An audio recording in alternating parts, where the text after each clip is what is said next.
সেদিন পাশের বাড়ির বৌদি জানালা দিয়ে অনেকক্ষণ ধরে হাত নাড়ছিল। ভদ্রতাবশত আমিও হাত নাড়লাম। হঠাৎ আমার বউ আওয়াজ দিল, এত খুশি হওয়ার কিছু নেই, ভালো করে চেয়ে দেখো, ওই বৌদি জানালার কাঁচ পরিষ্কার করছেন। যত সব। কি ব্যাপার, সবাই অফিস থেকে বেরিয়ে গেছে, তুমি এখনো যাওনি? আর একটু থাকতে দিন স্যার।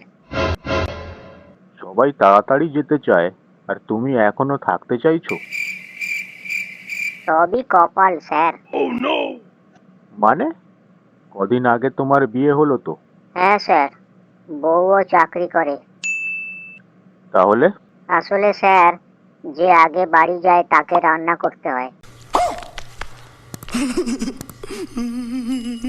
কি হলো? বললে যে বাপের বাড়ি চলে যাবে, কই গেলে না তো? চলেই তো গিয়েছিলাম। তাহলে ফিরে এলে যে? অর্ধেক রাস্তা গিয়েই তো আসল কথা মনে পড়লো। তখনই ভাবলাম আমি কেন যাব, তুমি তো ঘর জামাই। এই এই নিয়ে তিনবার তুই থানায় এলি, তোর তো লজ্জা হওয়া উচিত। স্যার, আপনি তো রোজ থানায় আসেন, আপনার তো ডুবে মরা উচিত। খবর শুনেছেন? বউকে এবার থেকে মাইনে দিতে হবে। তারা এমনি এমনি ঘর সংসারের কাজ আর করবে না, এরকম আইন আনার কথা ভাবা হচ্ছে। সে না হয় বুঝলুম, কিন্তু কাজ পছন্দ না হলে কর্মী ছাঁটাই করা যাবে তো? একটা মাতাল ছাদে উঠেছিল, হঠাৎ সে রেলিং টপকে নিচে পড়ে গেছে।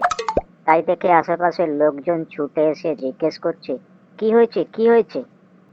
মাতালটা বলল, জানি না রে ভাই, আমিও তো এইমাত্র নিচে এলাম। এই বটু, কোরআন আর গীতা একসাথে দিয়ে একটা বাক্য রচনা কর তো দেখি। বড় কঠিন প্রশ্ন। গীতা আর কোরআন, কি বলি কি বলি? হ্যাঁ, পেয়েছি। স্যার, বাক্যটা হলো, লক্ষ্মী পুজোয় গীতা কাকিমা নারকেল কোরান। বিড়ি খাওয়ার পরে কিছু লোক এমন ভাবে বিড়িটাকে পা দিয়ে পিষে নেভায়, মনে হয় যেন বিড়িটা বেঁচে থাকলে আদালতে ওর বিরুদ্ধে সাক্ষী দিত। এই 1 কেজি আপেল দাও তো। বাড়ি নিয়ে যাবেন? না না, হাঁ করছি, মুখে ভরে দাও।